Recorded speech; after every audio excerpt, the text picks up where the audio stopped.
الناس ملك الناس إله الناس من شر الوسواس الخناس الذي يوسوس في صدور الناس من الجنة والناس. Sadaqallahul azim. Alhamdulillah, demikian zikir kita pada pagi hari ini. Selanjutnya kepada Ustadz dipersilakan.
Terlihat jelas ya di layar.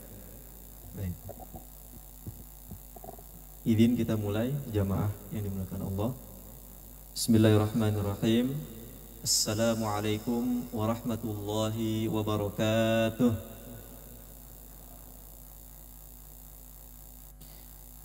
Innal hamdalillah nahmaduhu wa nasta'inuhu wa nastaghfiruh wa nastahdihi wa na'udzu billahi min syururi anfusina wa sayyiati a'malina. May yahdihillahu fala mudilla lahu wa may yudlil fala hadiya lahu. Asyhadu an la ilaha illallah wahdahu la syarika lahu wa asyhadu anna nabiyyana Muhammadan abduhu wa rasuluh wa safiyyuhu wa khaliluh, amma ba'du. Alhamdulillah, jamaah salat subuh yang dimuliakan Allah Subhanahu wa taala. Bersyukur kepada Allah, pada hari ini Allah masih mengizinkan kita untuk bisa bangun tidur. Setelah Allah mematikan kita dari kematian kecil kita, yaitu tidur. Karena itulah saat bangun tidur, apa yang kita baca? Alhamdulillahilladzi ahyana ba'dama amatana wa ilaihin nusyur. Segala puji bagi Allah yang telah menghidupkan kami setelah Dia mematikan kami. Wa ilaihin nusyur, dan hanya kepada Allah lah kita kembali. Kita bersyukur Allah masih membangunkan kita dari kematian kecil kita, yaitu tidur, di saat orang-orang ada yang tidak bangun lagi. Dan kita bersyukur masih bisa bernafas, bisa melangkahkan kaki untuk hadir dalam majelis ilmu ini.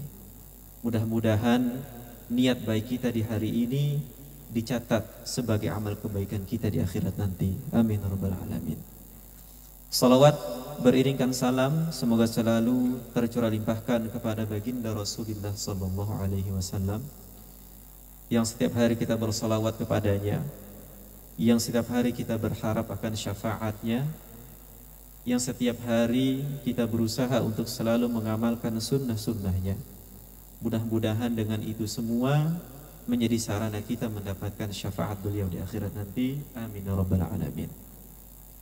Jamaah yang dimuliakan Allah, sebelum mulai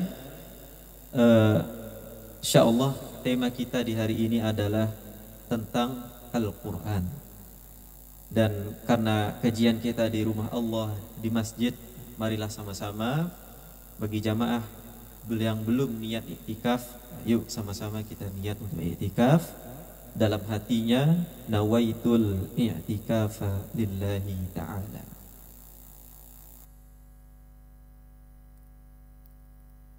Baik, alhamdulillah. Jamaah yang dimuliakan Allah Subhanahu wa taala. Judul kita pada hari ini adalah tentang luasnya ilmu Al-Qur'an, insyaallah. Bicara Al-Qur'an, seharusnya hati kita berdebar-debar, karena Al-Quran adalah mu'jizat Rasulullah sallallahu alaihi wasallam, mu'jizat yang satu-satunya yang masih bisa kita lihat sampai hari ini. Kita mendengar Nabi Musa bisa membelah lautan dengan tongkatnya, tapi kita tidak melihat tongkatnya, dan berbagai mu'jizat yang lainnya. Tapi hari ini kita masih bisa melihat Al-Quran di depan mata, di mana saat itu diturunkan 1400 tahun yang lalu, wujudnya masih ada sampai sekarang. Dan itulah yang menjadi pegangan kita, yang menjadi pedoman hidup kita semua. Kalau saya bertanya kepada jamaah, apa itu Al-Quran? Jawabnya apa? Macam-macam mukjizat Rasulullah SAW. Tapi kita harus paham definisinya, karena kalau kita mengerti, keyakinan kita akan semakin kuat. Al-Quran adalah kalamullah. Kita yakini dengan seyakin-yakinnya bahwa Al-Quran adalah firman Allah Subhanahu wa ta'ala, yang diturunkan oleh Allah Subhanahu wa ta'ala melalui malaikat Jibril alaihi salam kepada Nabi Muhammad sallallahu alaihi wasallam, yang diawali dari surat apa? Kalau diturunkan dari surah Al-Alaq, tapi yang diawali dari surah Al-Fatihah dan diakhiri dengan surah An-Nas. Dan mukjizat yang paling besar, mukjizat yang paling besar yang dimiliki oleh Rasulullah sallallahu alaihi wasallam. Sehingga kalau kita memahami definisi ini, hati kita akan mantap, yakin, dan kita tidak mudah terpengaruh oleh provokasi sebagian orang yang mengatakan bahwa Al-Quran adalah makhluk misalnya. Kita yakin bahwa Al-Quran adalah kalamullah. Al-Quran adalah firman Allah Subhanahu wa ta'ala. Dan Al-Quran adalah pedoman hidup, panduan hidup. Kalau kita mendengar firman Allah dalam surah Al-Baqarah ayat 2, yang mana dia berfirman, "Dzalikal kitabu la raiba fihi hudal lil muttaqin." Itulah Al-Quran, tidak ada keraguan di dalamnya, hudal lil muttaqin, petunjuk bagi orang-orang yang bertakwa. Tapi dalam ayat lain Allah berfirman, syahrul ramadhan alladzi unzila fihi al-Qur'an hudal linnas wa bayyinatin minal huda wal furqan. Bulan Ramadan adalah bulan yang di dalamnya diturunkan Al-Qur'an sebagai petunjuk bagi manusia. Jadi tidak hanya petunjuk bagi orang-orang yang bertakwa saja, tapi petunjuk pedoman bagi segenap manusia, muslim maupun yang non-muslim. Dan Al-Quran adalah penjelasan-penjelasan sebagai penjelas mengenai petunjuk itu dan menjadi pembeda antara yang hak dan yang batil. Dan ini sudah jaminan Allah dan sudah jaminan Rasulullah SAW. Barang siapa yang berpegang teguh, memegang erat Al-Quran, memegang erat As-Sunnah, di akhir zaman dia akan selamat. Di saat kita di akhir zaman menghadapi berbagai macam fitnah, cobaan-cobaan, kita bingung mana yang benar, mana yang batil. Kita bingung mana yang hak, mana yang batil. Tapi dengan kita berpegang teguh kepada Al-Quran, dengan penjelasan-penjelasan, penafsiran-penafsiran oleh para ulama, maka insya Allah Bapak Ibu yang dimuliakan Allah, kita akan selamat. Selamat dunia dan selamat akhirat. Dan yang harus kita yakini juga bahwa Al-Quran adalah obat segala penyakit. Apa ayatnya? Dalam surah Yunus, surah ke-10 ayat 57, Allah berfirman, ya ayyuhan nas qad ja'atkum maw'idhatum mir rabbikum wa shifaa'un lima fis sudur wa hudaw wa rahmatul lil mu'minin. Wahai manusia, kata Allah. Dalam hal ini manusia, karena tujuan dari ayat ini saat itu adalah kaum kafir Quraisy saat itu, sehingga tidak menggunakan redaksi ya ayyuhalladzina amanu. Kalau yang beriman kan yang beriman saja. Tapi kita lihat ini ada kaitannya dengan ayat yang tadi kita baca, bahwa Al-Quran adalah hudal linnas, betul ya? Petunjuk bagi segenap manusia, bukan hanya orang-orang yang bertakwa saja. Maka dalam ayat ini Allah kembali mengajak segenap manusia lagi. Tidak hanya orang-orang beriman, tidak hanya orang-orang berislam, tidak hanya orang-orang yang bertakwa saja, tapi segenap manusia. Wahai manusia, kata Allah, telah datang kepadamu mau'izatun, pelajaran, mir rabbikum, dari Tuhan. Nah ini menarik Pak. Wa shifaa'ul lima fis sudur, dan penyembuh bagi sesuatu yang terdapat di dalam dada. Syifa. Syifa itu apa sih? Ya penyembuh, penawar, apa lagi maknanya? Obat. Ya. Wa hudaw wa rahmatul lil mu'minin, petunjuk, rahmat bagi orang-orang yang mukmin, yang bertakwa, yang beriman. Ditafsirkan oleh para ulama bahwa yang dimaksud Al-Quran adalah syifa. Yang pertama adalah sebagai obat bagi semua penyakit hati yang ada. Kita ada penyakit hati Bu, kita dendam misalnya, kita hasad, kita iri.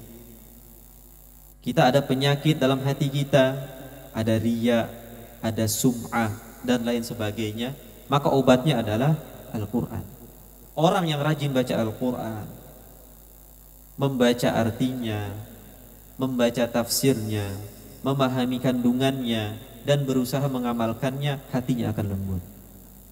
Hatinya akan mudah menerima nasihat. Ketika ditimpa penyakit hati, dia akan mudah untuk sembuh. Karena Al-Quran sudah jaminan Allah, dia adalah syifa, adalah penyembuh, adalah penawar, adalah obat dari segala satu apa? Penyakit hati. Jadi kalau kita punya anak, kita punya tetangga, hatinya sakit, suruh dia rajin ngaji, rajin baca Al-Quran, insya Allah semua. Itu sudah otomatis. Paham gak paham isinya, sudah jaminan Allah. Yang rajin baca Al-Quran, itu hatinya akan lembut. Apalagi dia baca tafsirnya, apalagi dia berusaha mengamalkannya dan seterusnya, hatinya akan lembut. Syifa yang kedua maknanya adalah obat bagi penyakit badan. Kalau tadi kita sebutkan penafsiran ulama syifa adalah obat bagi penyakit hati, maka syifa arti yang kedua adalah obat bagi penyakit badan. Mungkin Bapak Ibu pernah dengar sebuah hadis. Hadis ini isinya cerita. Biasanya orang-orang suka cerita, betul ya? Suka berkisah. Dari usia kecil, usia remaja, dewasa suka berkisah. Ketika Nabi SAW mengutus 30 orang untuk pergi ke satu tempat. Kemudian 30 sahabat tersebut transit ya di sebuah daerah. Kemudian diketahui ternyata pemimpin daerah tersebut kena racun. Sudah diusahakan, diupayakan untuk disembuhkan, tapi nggak sembuh-sembuh juga. Sehingga sahabat tersebut bertanya kepada penduduk daerah tersebut, apa yang terjadi? Oh, ini pemimpin kami sedang diserang atau kena racun. Kami sudah berusaha obatnya ini dan itu, tapi nggak berhasil juga. Sahabat tersebut menawarkan kepada penduduk tempat tersebut, bagaimana kalau kami sembuhkan? Tapi ada bayarannya, yaitu bisa makanan, ya bisa barang dan sebagainya. Awalnya menolak itu. Awalnya orang daerah tersebut menolak. Kemudian setelah itu karena tidak ada pilihan yang lain, mereka pun ya oke, boleh, silahkan, kami akan berikan kepada kalian apa yang kalian inginkan, apa yang kalian butuhkan, dengan syarat sembuhkan pemimpin kami. Kemudian sahabat tersebut apa? Membacakan Alhamdulillahi Rabbil Alamin. Dalam riwayat yang lain membacakan suratul Fatihah, Alhamdulillahi Rabbil Alamin sebanyak 7 kali. Dalam riwayat yang lain membaca suratul Fatihah. Apa yang terjadi? Pemimpin kaum tersebut menjadi sembuh dari racun yang sebelumnya tidak ada obatnya, yang sebelumnya bingung obatnya. Dan dari situlah ada 2 pelajaran yang bisa kita ambil. Yang pertama, ayat Al-Quran adalah obat untuk penyakit badan. Bapak Ibu yang punya penyakit, sebelum kita berobat, ikhtiar dulu dengan ayat Al-Quran. Bacakan di air kita, minum. Niat kesembuhan dari Allah betul, tapi dengan wasilah, dengan sarana air yang sudah kita baca. Punya penyakit yang di luar, bacakan air mandinya, mandi dengan air tersebut, insya Allah sembuh. Tapi niatnya yang menyembuhkan siapa? Allah Subhanahu wa ta'ala. Ini hanya perantara saja. Pelajaran yang kedua adalah boleh mengambil upah dari yang namanya ruqyah. Nah, ini dalil, dalil bahwa dalam meruqyah atau menyembuhkan orang dengan ayat-ayat Al-Quran, dengan ayat-ayat pilihan, kemudian orang tersebut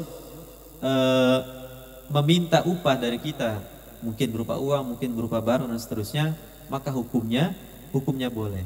Dari mana? Ketika pemimpin kaum tersebut berhasil sembuh, kemudian dikasih per orang itu 1 kambing. Dalam riwayat yang lain 1 kambing untuk 30 orang.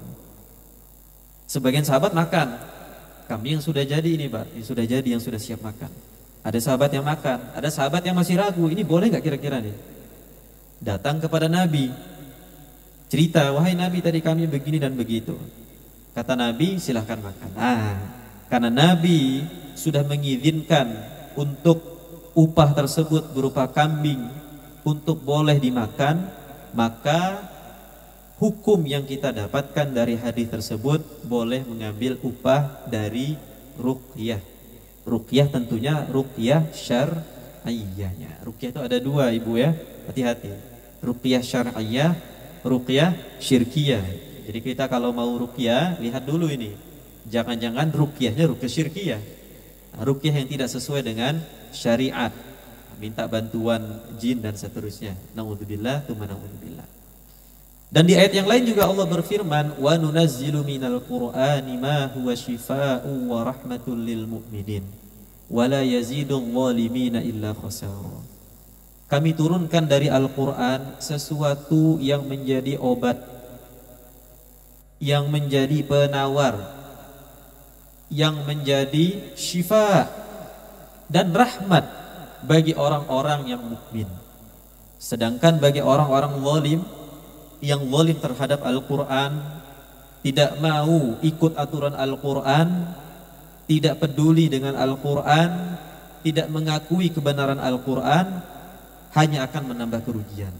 Al-Isra surah ke-17 ayat 82. Dan Al-Quran itu layaknya lautan, Pak. Lautan yang kalau kita ingin keindahan, kalau kita ingin manfaat dari Al-Quran tersebut, kira-kira apakah kita hanya berdiri di samping lautan atau menyelam ke dalamnya? Menyelam ke dalamnya. Kita cari keindahan yang ada di dalam lautan tersebut. Mutiara-mutiara indah yang tidak ada batasnya. Permata-permata, keindahan-keindahan yang ada di lautan. Yang kita ketahui belum sampai 10% lautan kita dijelajahi, kan? Seperti itulah Al-Quran. Al-Quran adalah solihun likulli zamanin wa makan, relevan untuk setiap tempat dan setiap waktu, dari dulu sampai nanti akhir zaman, selalu cocok, selalu relevan. Dan penafsiran yang ada saat ini dikatakan oleh para ulama belum selesai. Kalau kita melihat ada tafsir Ibnu Katsir misalnya, kita melihat ada tafsir Al-Qurtubi, melihat ada tafsir At-Tabari, Al-Jalalain, tafsir At-Tahrir wa Tanwir, dan lain sebagainya. Maka berjilid-jilid kitab tafsir tersebut, ya, berjilid-jilid kitab tafsir yang ada di perpustakaan, baik di rumah kita atau di tempat yang lain, ternyata penafsiran Al-Quran belum selesai, insyaallah. Karena jaminannya Al-Quran solihun likulli zamanin wa makan. Al-Quran ada berapa juz, Pak? 30 juz. Ada berapa surah? 114. Betul ya? Ada berapa kalimat? Ya?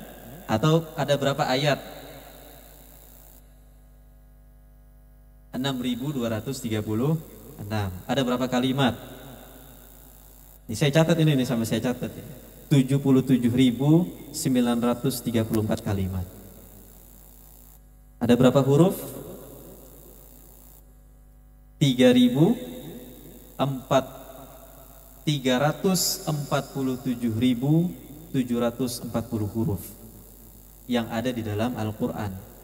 Setiap huruf mengandung makna.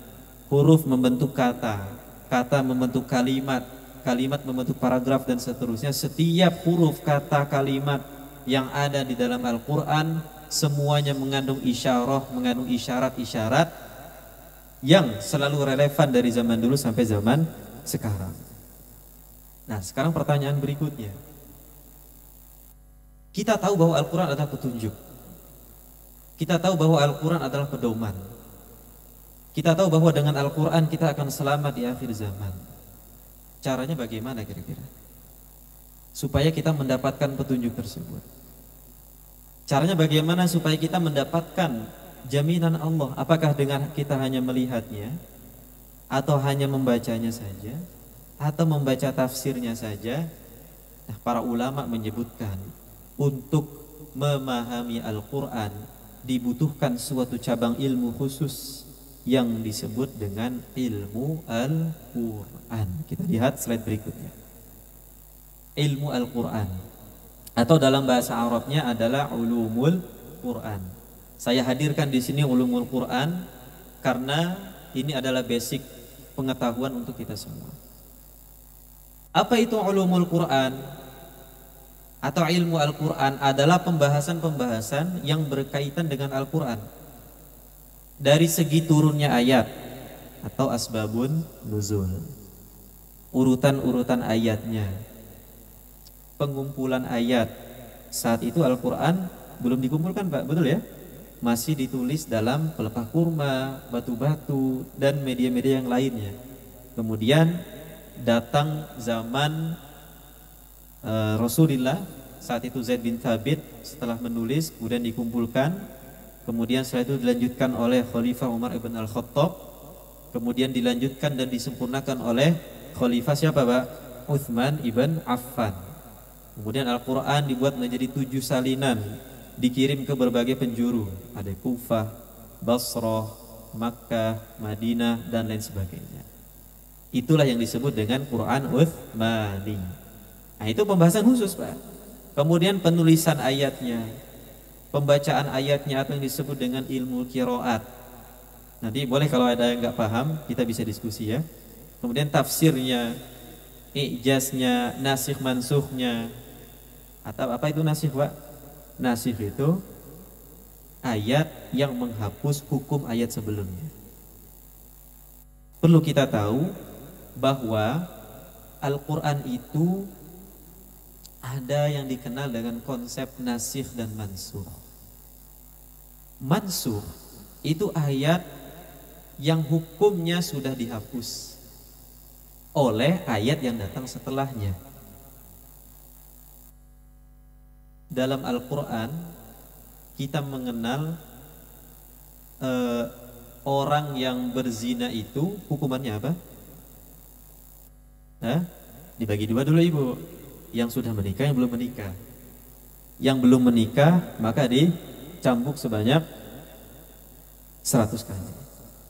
Tapi yang sudah menikah kemudian berzina maka dirajam sampai mati.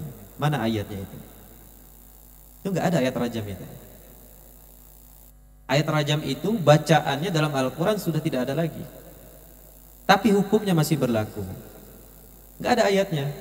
Ayat yang selama ini dipakai adalah surah An-Nur tentang orang yang berzina kemudian dicambuk 100 kali. Tapi ayat rajam mana? Enggak ada. Ayatnya dulu ada, kemudian dihapus ayatnya saja, hukumnya masih berlaku. Dulu ayatnya bunyinya gini, Pak.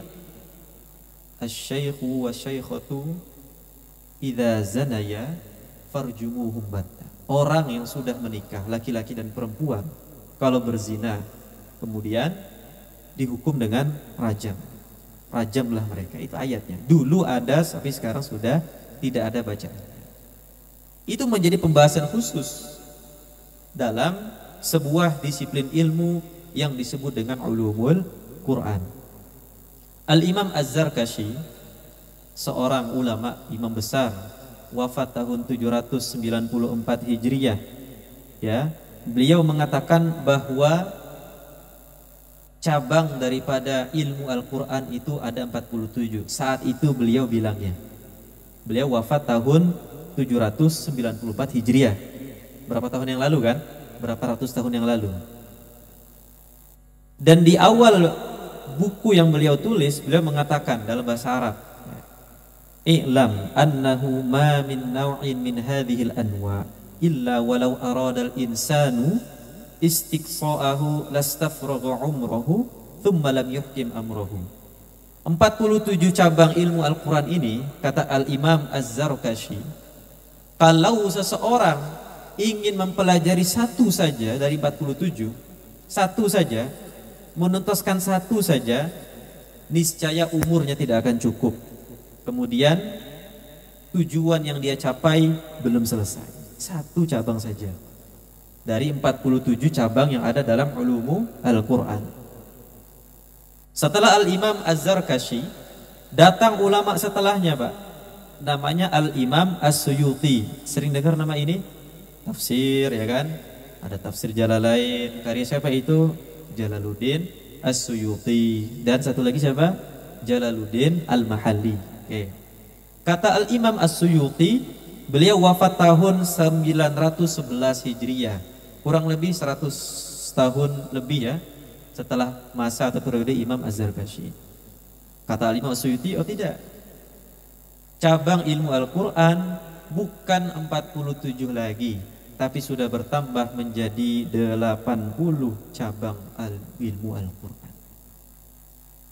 Dan kata Al-Imam As-Suyuti, akan selalu bertambah dan tidak terhitung berapa jumlahnya. Karena tadi jaminannya apa, Pak? Al-Qur'anu sholihun likulli zamanin wa makan. Al-Quran selalu relevan untuk setiap tempat dan setiap waktu. Perkembangan zaman, teknologi, dan perubahan-perubahan yang tidak ada di zaman dulu, semuanya sudah ada dalam Al-Quran berupa isyarat-isyarat. Yang saat itu belum ada teknologi, ditemukan sekarang, oh ternyata betul. Tapi sudah ada dalam Al-Quran 1400 tahun yang lalu. Nanti kita akan sedikit membahas misalnya perkara-perkara yang sifatnya adalah sains, yang dalam Al-Quran ada isyarah, ada isyarat, tapi saat itu belum terjadi. Tapi sudah dibuktikan oleh keilmuan modern bahwa itu terjadi. Sebagian besar daripada mereka akhirnya masuk Islam, betul kan? Kita sering baca lah ilmiah, artikel ilmiah, jurnal ilmiah, orang menemukan riset, ditemukan misalnya teori Big Bang, ternyata di Al-Quran sudah ada isyaratnya. Itu dari dulu, baru ditemukan di abad 18-19, luar biasa. Ya. Jadi kata Al-Imam As-Suyuti, cabang ilmu Al-Quran tidak 47 lagi, tapi pertama berapa tadi? 80 cabang Al-Quran. Satu saja kita mau menghabiskan umur kita untuk membahas tuntas sampai habis, umur kita nggak cukup. Karena itu ulama kalau nulis buku, Pak, menulis buku itu sudah meninggal duluan, diteruskan oleh ulama setelahnya dan seterusnya dan seterusnya. Misalnya kitab Asbabun Nuzul karya Al-Imam As-Suyuti itu memuat kurang lebih 91 Asbabun Nuzul. Tapi ternyata beliau sudah meninggal duluan sebelum menuntaskan kitab tersebut. Dilanjutkan oleh para ulama dan seterusnya, sehingga dilanjutkan oleh generasi setelah beliau, didapati ada ratusan asbabun nuzul dari hadis-hadis yang sahih, hadis-hadis yang mutawatir. Nah, ini kenapa saya hadirkan ini, supaya kita terbuka. Mungkin ada jamaah yang belum paham, yang belum tahu, oh ternyata memahami Al-Quran itu butuh seperangkat ilmu yang tidak sedikit.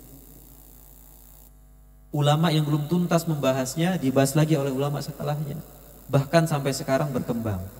Mungkin Bapak kenal nama Kiai Haji Yasin Sakho, seorang pakar tafsir Indonesia. Bukunya ini saya bawa ya. Beliau S1, S2, S3 Madinah, Al-Quran ya, banyak di YouTube, mungkin Bapak bisa lihat nanti ya. Nah, beliau mengatakan bahwa penafsiran Al-Quran itu belum selesai, masih ada lubang yang menganga. Yang ini tugasnya mufassir, para ahli tafsir zaman sekarang, untuk menuntaskan, untuk melanjutkan penafsiran-penafsiran tersebut sesuai dengan zaman yang sekarang kita hidup. Dan Nabi SAW diberikan otoritas untuk menafsirkan Al-Quran. Dalam surah An-Nahl Allah berfirman, wa anzalna ilaika dzikra litubayyina lin-nasi ma nuzzila ilaihim wa la'allahum yatafakkarun.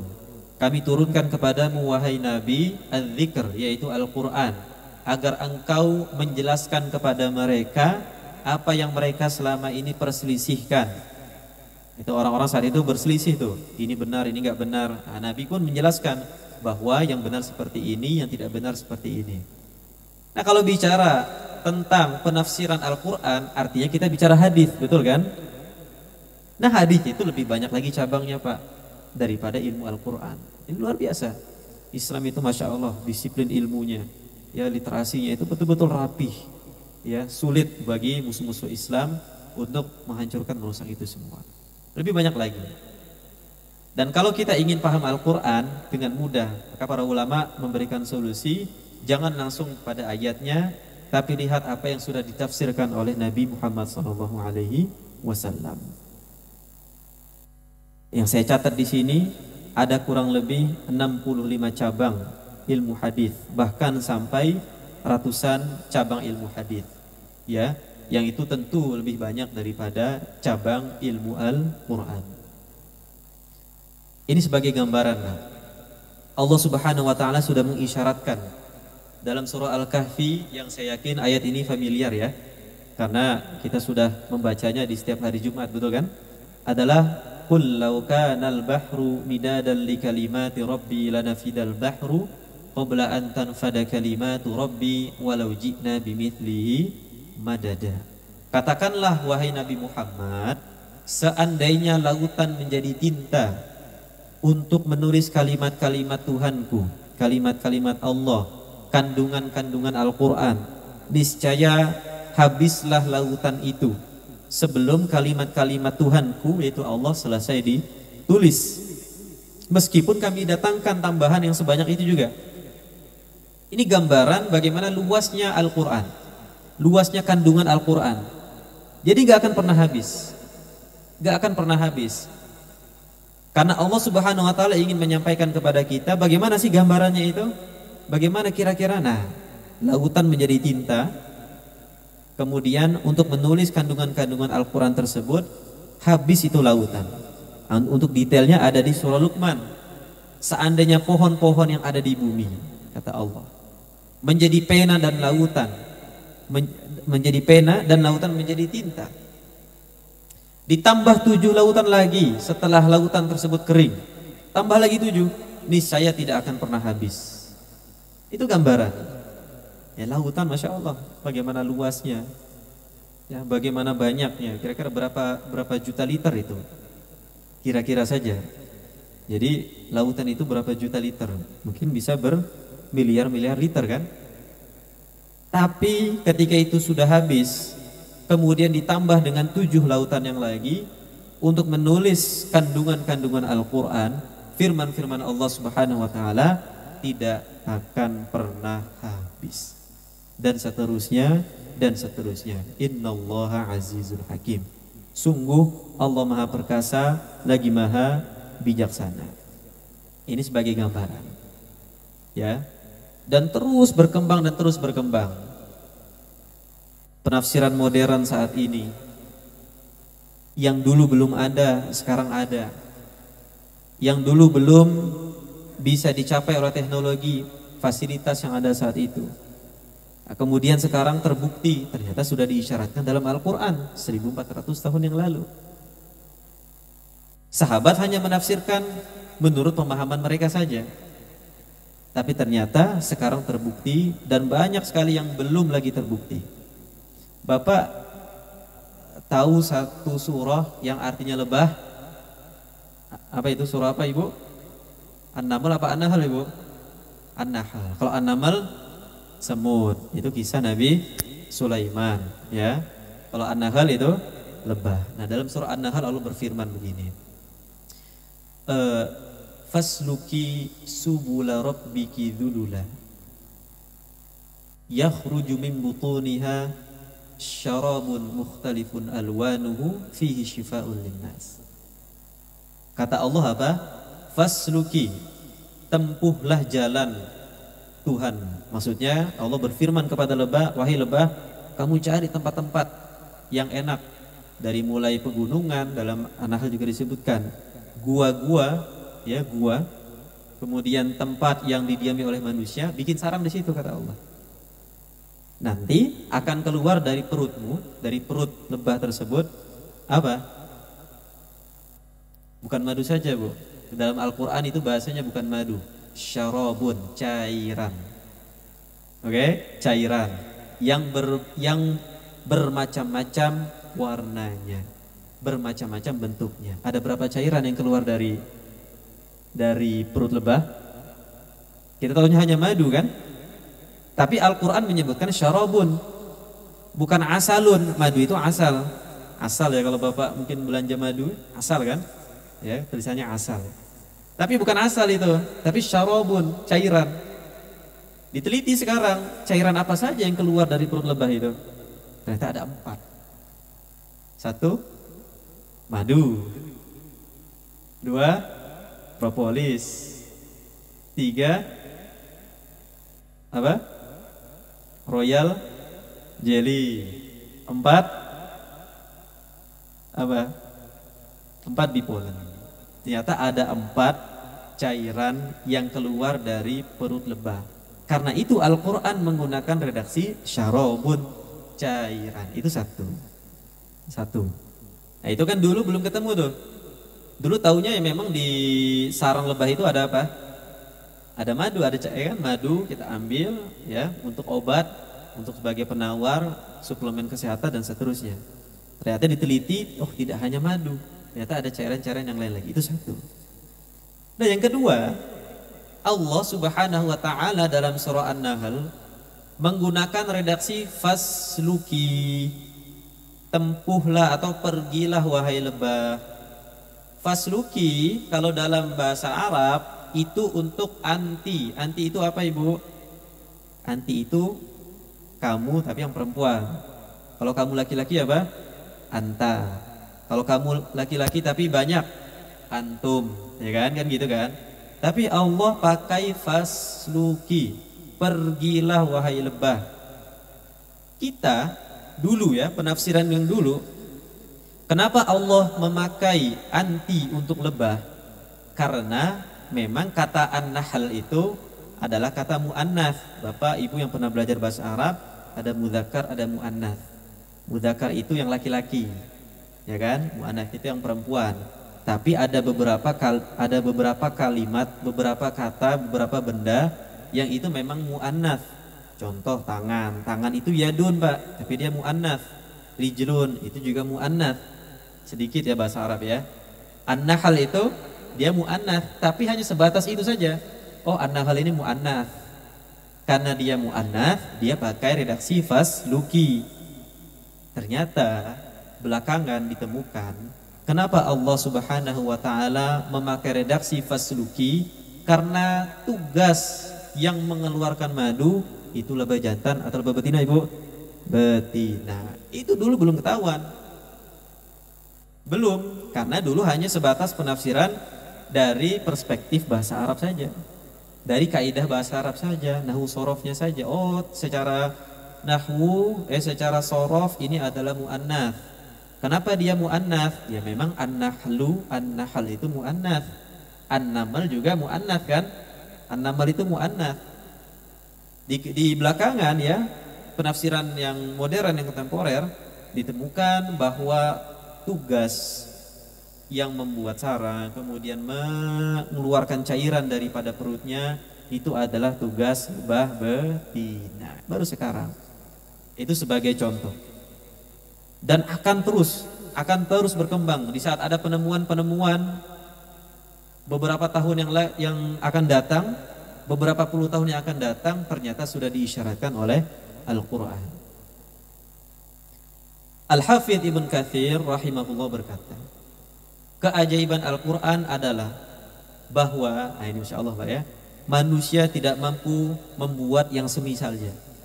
10 semisalnya, baik itu 10 surah, 1 surah atau 1 ayat, itu gak ada yang bisa menandingi kemukjizatan Al-Quran.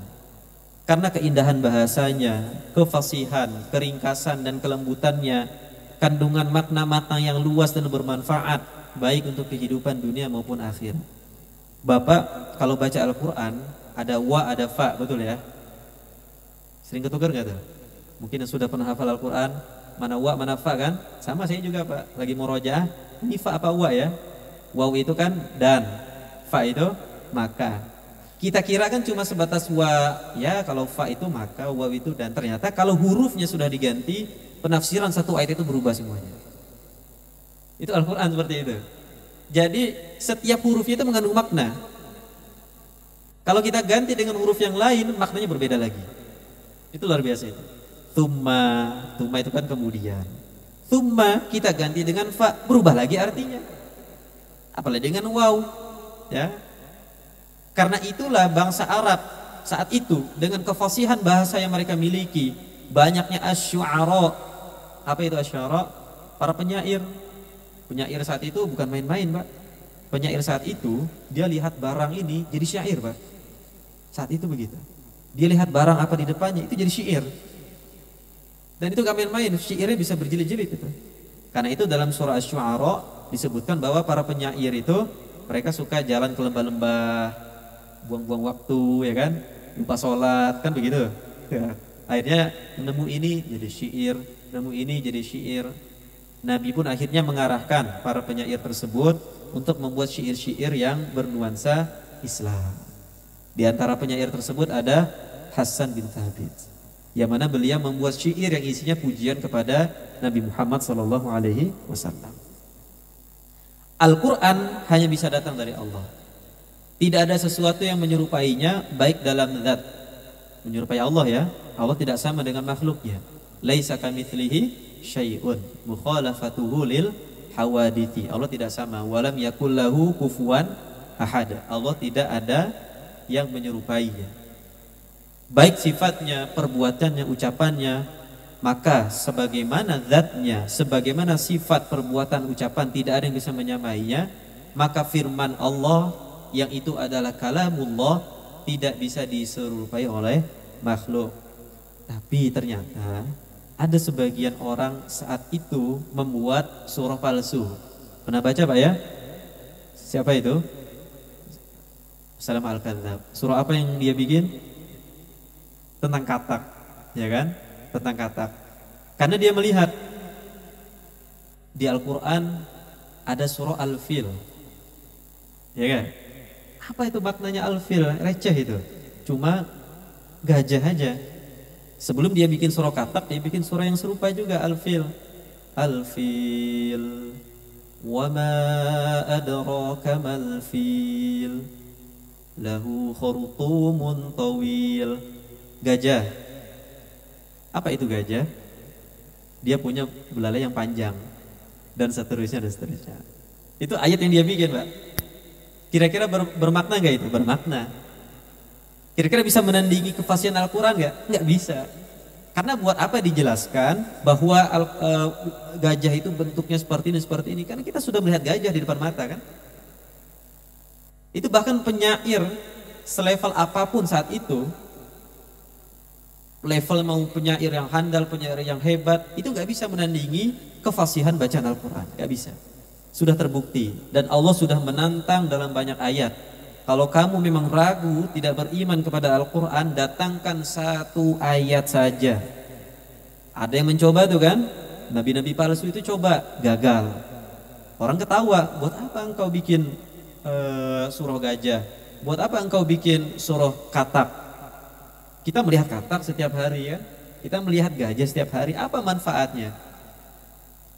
Itu bukti, ya, itu bukti bahwa Al-Quran adalah mukjizat yang tidak bisa ditandingi oleh siapapun, yang sampai sekarang relevan untuk likulli zamanin wa makan, setiap tempat dan setiap waktu. Nah, tinggal apa kewajiban kita terhadap Al-Quran? Sepintas kita tahu bahwa Al-Quran itu sangat luas, bagaikan samudera yang tidak ada habisnya. Apa? Kita kutip dari Syekhul Islam Ibnu Taimiyah rahimahullah, beliau berkata, yang dituntut dari kita terhadap Al-Quran satu, Pak, memahami makna-maknanya dan mengamalkannya.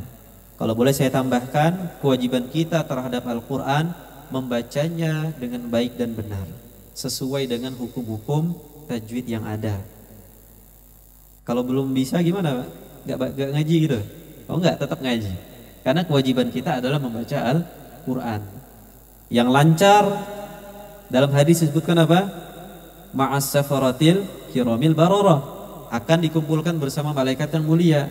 Tapi kalau ngaji masih Bismillahirrahmanirrahim, sudah latihan berkali-kali, lidahnya masih keluh, nggak apa-apa. Dalam 30 menit cuma dapat setengah halaman, nggak apa-apa. Semakin kita berusaha, ini kaidahnya Pak ya, kaidah dalam agama kita. Semakin kita berusaha, semakin sulit kita berusaha, semakin besar pahala yang kita dapat. Jadi bagi yang ibu bapak baca Al-Quran yang masih terbata-bata, jangan minder, jangan, bahasanya sekarang jangan insecure, ya, jangan insecure, jangan pesimis dengan orang yang sudah rajin, dengan orang yang sudah lancar baca Al-Qurannya. Jangan insecure dengan orang yang sudah banyak hafalannya.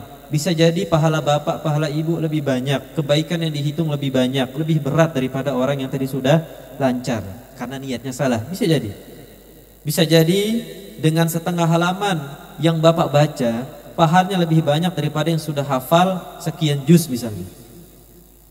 Karena niatnya salah, sementara bapak, sementara ibu, setengah juz itu betul-betul tulus. Ya Allah, mampukan aku ya Allah, dalam setengah halaman ini aku bisa membaca ya Allah. 30 menit gak apa-apa. Karena itu kewajiban kita terhadap Al-Quran. Sehari jangan sampai hilang Pak dari Al-Quran. Ngaji. Walaupun setengah halaman, jangan sampai hilang, karena itu ruh kita, itu spirit kita itu. Orang yang ngaji hatinya lembut, orang yang ngaji pikirannya akan terbuka, orang yang ngaji dia akan mudah untuk mencari solusi dalam setiap permasalahan yang ada. Orang yang ngaji, dia akan mendapatkan keberkahan, kebaikan-kebaikan dari arah yang tidak dia sangka. Jadi satu hari jangan sampai hilang dari Al-Quran. Sesibuk apapun kita, sebanyak apapun aktivitas kita, sempatkan waktu untuk mengaji. Setelah mengaji, kata Syekhul Islam Ibnu Taimiyah apa? Memahami makna-maknanya. Setelah itu mengamalkannya. Kalau hal ini bukan menjadi tujuan utama bagi orang yang menghafalkannya, ada orang hafal Al-Quran tapi ditinggalkan Al-Qurannya, maka ia bukanlah termasuk orang yang berilmu dan beragama. Wallahu a'lam. Nah, kalau kita ingin memahami Al-Quran, maka kita dihadapkan dua istilah ini. Ada tafsir dan ada tadabbur. Apa bedanya antara dua ini kira-kira? Kalau tafsir mengupas makna yang ada di dalam ayat Al-Quran. Satu itu. Kedua, yang boleh menafsirkan Al-Quran hanya orang-orang tertentu saja. Kok gitu? Karena menafsirkan Al-Quran, memahami Al-Quran membutuhkan berapa cabang ilmu tadi? 47, bahkan sekarang sudah 80 cabang Al-Quran. Bagi orang yang memang sudah punya kapasitas di situ, bahasa Arabnya, pemahaman tentang ayat-ayat Al-Quran, asbabun nuzulnya. Asbab nuzul itu kalau saya artikan bukan sebab turunnya Al-Quran, tapi peristiwa yang melatar belakangi turunnya Al-Quran. Dia bukan menjadi sebab, Pak. Ini perlu kita koreksi. Memang bahasanya adalah asbab, sebab. Tapi Quran itu memang sudah turun, bukan karena kejadian itu, tapi kejadian itulah yang melatar belakangi turunnya Al-Quran. Paham ya? Itu bukan sebab karena ada kejadian kemudian turun, enggak. Karena ada ayat Al-Quran yang turun tanpa sebab, tanpa kejadian. Tapi kenapa ada kejadian? Sebagai hikmah untuk kita semua. Walaupun kejadian tersebut itu tidak berlaku hanya untuk kejadian itu saja, berlaku sepanjang zaman untuk kejadian yang berbeda, tapi konteksnya masih sama. Paham ya? Asbabun nuzul. Orang yang punya pemahaman akan asbabun nuzul, an-nasikh wal mansukh yang tadi kita sebutkan, nah, dialah yang boleh menafsirkan Al-Quran. Jadi nggak sembarangan, Ibu. Saya, misalnya kita tafsirkan surah Al-Insyirah yang tadi kita baca di rakaat kedua. Itu bukan saya menafsirkan, saya hanya menukil pendapat ulama dalam kitab-kitab tafsir yang sudah ada. Kalaulah saya menambah, maka jangan sampai keluar daripada kaidah-kaidah yang sudah ditetapkan oleh para ulama. Seperti itu. Adapun tadabbur, perbedaannya dengan tafsir, tadabbur adalah kewajiban setiap orang. Setiap muslim yang sudah baca tafsir Al-Quran, dia buka tafsir Ibnu Katsir. Mungkin Ibnu Katsir sudah ada terjemahan Indonesianya, tapi yang saya lihat untuk bahasanya butuh sedikit usaha ya untuk memahaminya. Kalau Bapak mungkin bisa download aplikasi Al-Quran Kemenak gitu. Itu sudah ada tafsir Al-Qurannya. Itu dirangkum dari berbagai sumber yang ada. Tafsir Jalalain, tafsir Al-Qasimi. Ibu bisa download juga itu. Al-Quran Kemenak, itu sudah ada penafsiran Al-Quran ya dari berbagai sumber yang ada. Sangat mudah sekali. Jadi tadabbur adalah kewajiban setiap muslim. Ketika seorang membaca, contoh Quran surah yang pertama apa? Al-Fatihah. Ayat keduanya apa? Alhamdulillahirabbil alamin, ya kan? Apa itu artinya? Segala puji bagi Allah, Tuhan semesta alam. Kita baca tafsir nih, wah, Allah itu berhak mendapatkan segala bentuk pujian. Ya, baik itu pujian berupa lisan ataupun berupa anggota tubuh kita yang lain. Karena Allah adalah Rabbul Alamin, Tuhan semesta alam. Dari ayat ini, setelah kita tadabbur itu kita baca, kita paham, dan kita ingin ambil pelajarannya. Kira-kira apa pelajaran dari sini? Kira-kira saja untuk kehidupan kita. Rabbul Alamin. Apakah kita hanya sebatas, oh karena itu kita harus banyak memuji Allah. Itu betul. Betul. Tapi ada nilai yang harus kita dapatkan yang lebih daripada sekedar kita berkewajiban untuk terus memuji Allah Subhanahu wa taala. Nah, saya coba sampaikan ya. Ketika Allah berfirman Rabbil Alamin, apa artinya itu, Pak? Rabb itu pemelihara, penjaga, betul kan? Perawat, yang merawat maksudnya. Al-Alamin itu semesta alam. Al-Alamin itu manusia, jin, tumbuhan, semua yang ada di alam semesta ini selain Allah. Jadi kalau ditanya apa itu Al-Alamin, segala sesuatu selain Allah. Ya, segala sesuatu selain Allah. Karena Allah Subhanahu wa taala sudah menjaga alam semesta ini dari kerusakan. Karena Allah Subhanahu wa taala sudah menjaga bumi ini kering, turun hujan. Tandus, Allah tumbuhkan apa? Tanaman. Apalagi panas banget, tiba-tiba hujan. Karena Allah sudah bertanggung jawab untuk merawat alam semesta ini, pelajaran yang kita ambil, tadabbur yang kita ambil, kita juga harus bertanggung jawab dengan barang yang kita miliki. Itu tadabbur.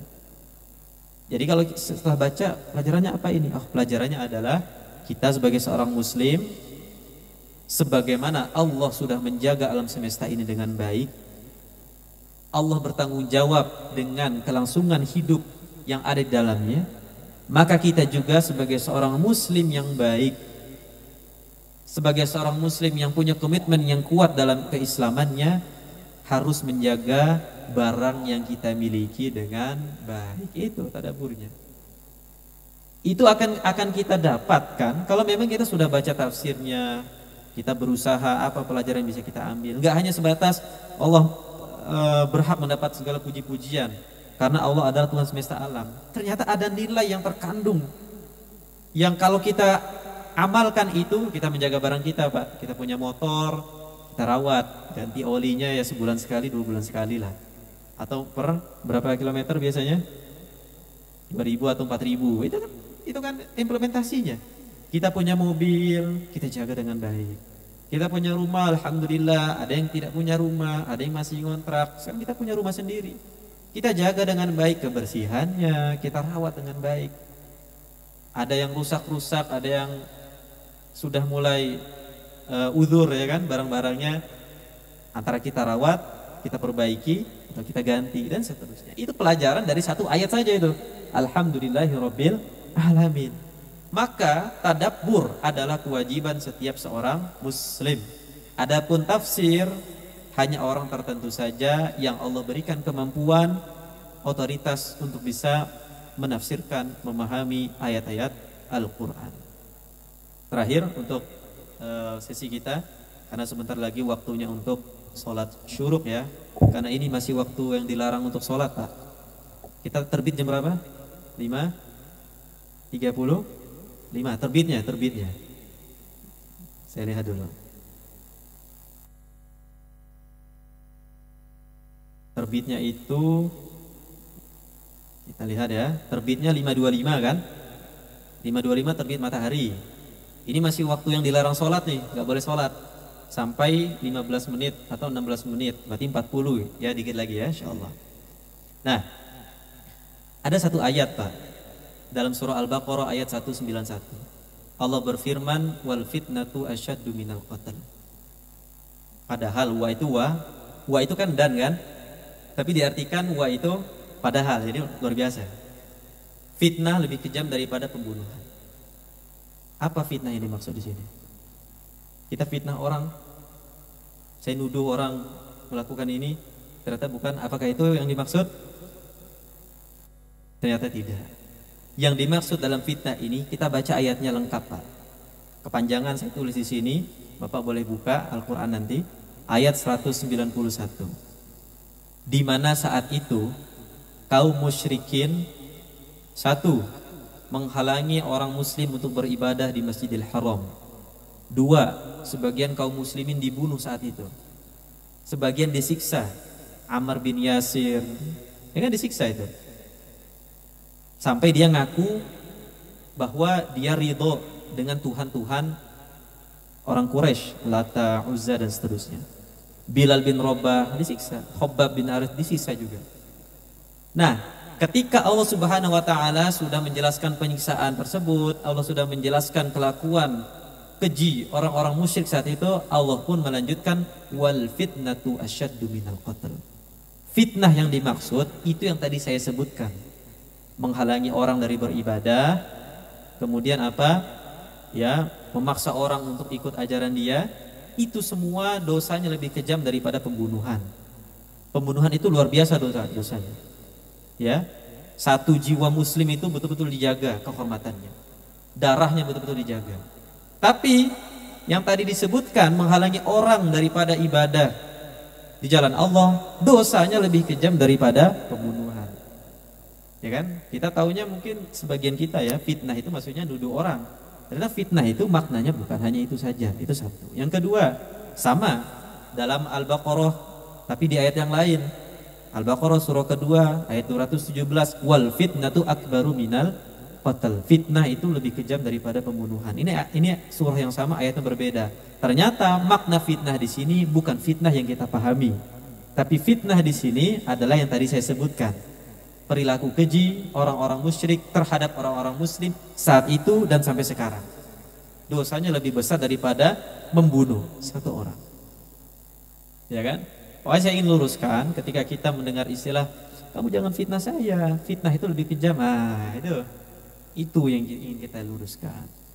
Betul ayatnya, tapi mohon maaf sebelum kita bicara ayat Al-Quran, coba lihat dulu tafsirnya. Ya tafsir yang sederhana di aplikasi banyak. Kita lihat dulu, oh ternyata fitnah yang dimaksud bukan fitnah kita menuduh orang itu. Sekarang kalau saya bilang kita baca surah Al-Kahfi setiap malam Jumat atau setiap hari Jumat, di antara manfaatnya adalah terhindar dari fitnah Dajjal. Ya kan? Betul kan? Apa maksudnya Dajjal fitnah kita? Nuduh kita melakukan sesuatu? Yang enggak. Fitnah yang dimaksud di situ adalah dengan apa? Ujian Dajjal itu. Karena Dajjal itu diturunkan Allah di akhir zaman sebagai fitnah, sebagai ujian bagi kaum yang beriman. Sampai dalam hadis disebutkan kalau Dajjal turun, bapak ikat istrinya di rumah. Jangan sampai lihat Dajjal itu. Kalau lihat pasti ikut. Ya, itu sampai ujiannya itu. Dia datang bawa neraka, itu surga. Dia datang bawa surga, itu neraka. Bisa menurunkan hujan, bisa melipat waktu dan seterusnya. Tuhan itu. Orang-orang yang nggak tahu itu Tuhan itu. Sekarang nabi palsu aja ada pengikutnya, Pak. Apalagi Dajjal. Nah, itu fitnah. Fitnah itu ujian. Makanya kita dalam doa sebelum salam, wa min syarri fitnatil masihid dajjal. Kita sebut istilah fitnah akhir zaman, bukan fitnah akhir zaman kita difitnah atau kita memfitnah orang, tapi ujian di akhir zaman itu ujian yang berat seperti itu. Jadi satu kata kalau kita pahami dengan pemaknaan kita sendiri tanpa merujuk kepada penafsiran ulama, jadi seperti itu.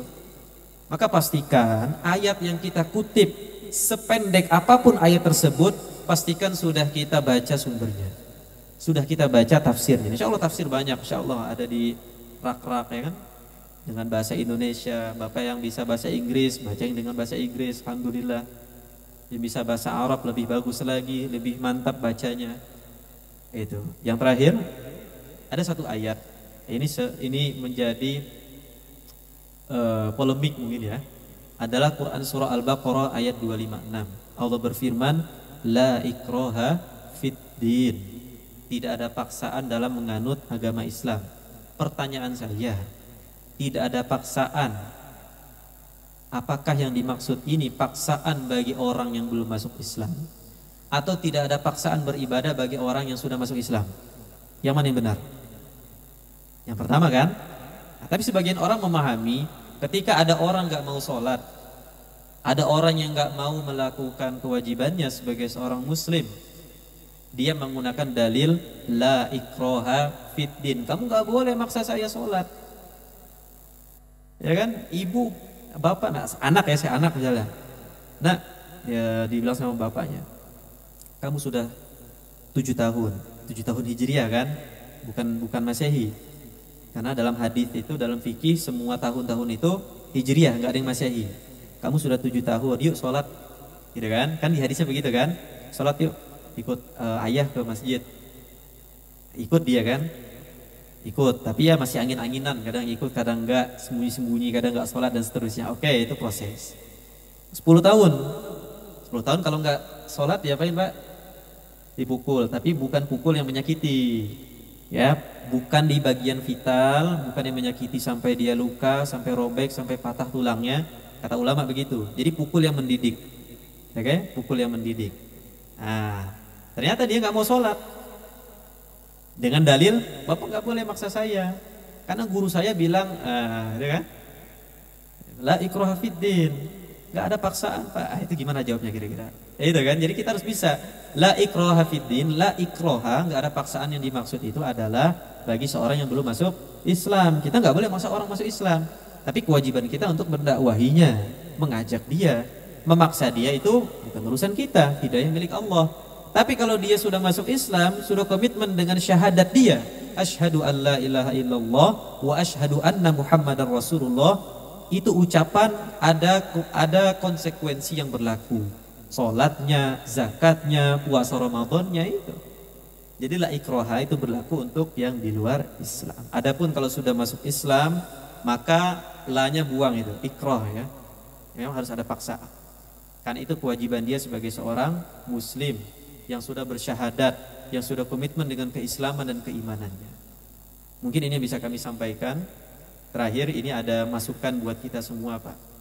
Ada proyek surgawi, insyaallah ya. Al-Quran 30 juz. 1 juz itu ada 2 hizib. 1 hizib ada 4 rubu. 4 rubu itu maksudnya seperempat afwan. Seperempat terus. Jadi 1 juz itu ada 8 rubu. 30 juz ada 240 rubu. Kalau Bapak mau, ini saran saya, Ibu juga, 240 rubu dibagi 6 tahun. 1 tahun ada berapa rubu? 240 bagi 6 ada 40 rubu.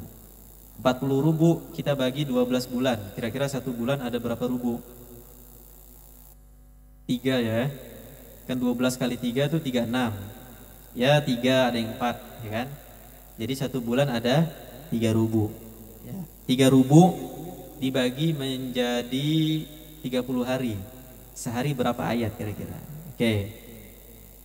Kalau Bapak Ibu mau menuntaskan membaca tafsir Al-Quran, saya ulangi, kalau Bapak Ibu mau menuntaskan membaca tafsir Al-Quran, bukan baca Al-Quran ya, kelamaan 6 tahun khatam Pak ya, sebulan ya 3 bulan lah, menuntaskan tafsir Al-Quran, boleh ikut saran saya, 1 bulan membaca tafsir 3 rubu.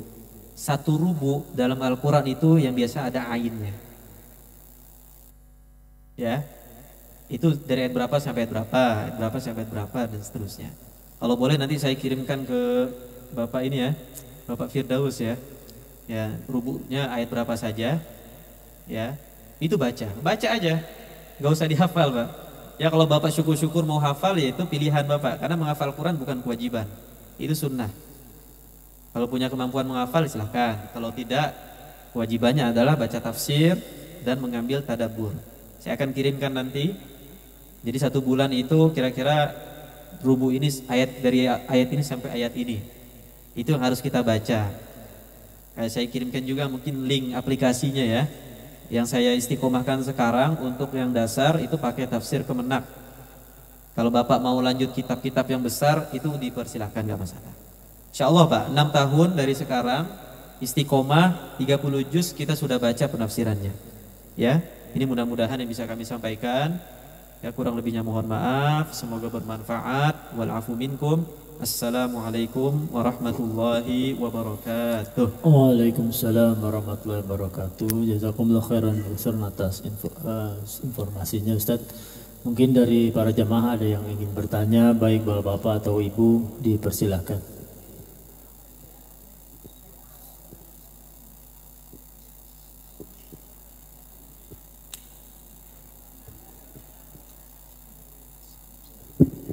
Bismillahirrahmanirrahim. Assalamualaikum warahmatullahi wabarakatuh. Waalaikumsalam.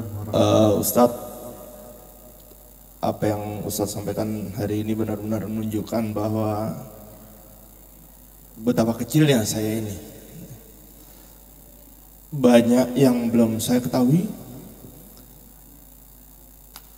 tapi juga ada kesadaran bahwa satu cabang ilmu aja sampai saya mati juga belum ada yang belum saya pelajari.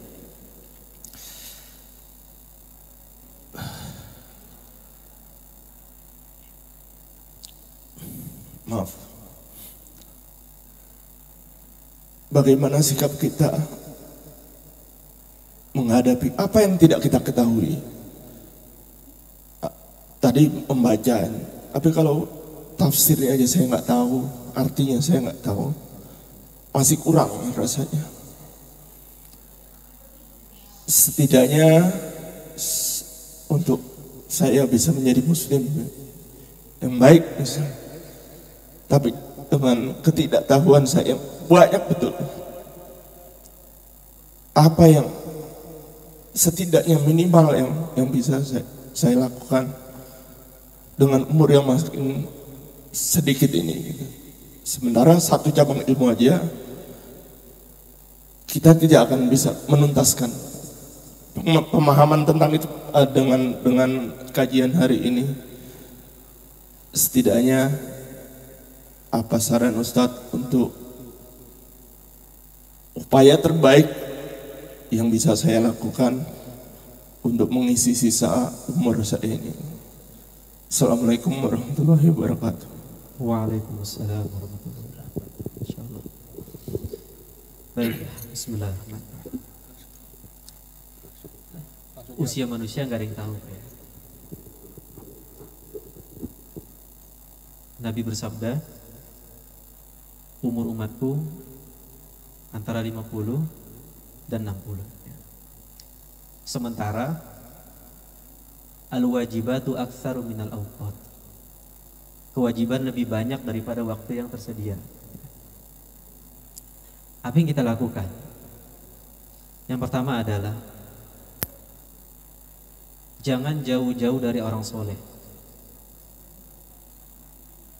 Jangan jauh-jauh dari majelis ilmu. Setiap langkah kaki kita, setiap detik yang kita habiskan, itu yang akan menjadi saksi kita di akhirat. Ia akan membela kita sewaktu-waktu kita tidak selamat. Ini pesan buat saya dan juga jamaah. Jangan jauh dari orang soleh, jangan jauh dari orang yang berilmu, jangan jauh dari majelis ilmu.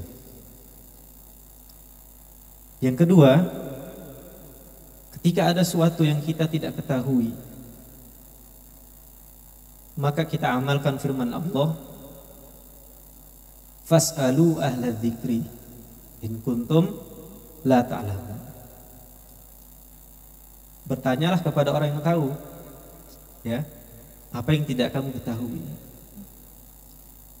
Kenapa Allah Subhanahu wa taala menjelaskan fas'alu?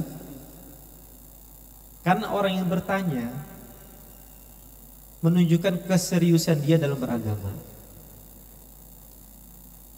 Yang selalu ingin tahu tentang agama dia. Yang selalu ingin dirinya berubah ke arah yang lebih baik.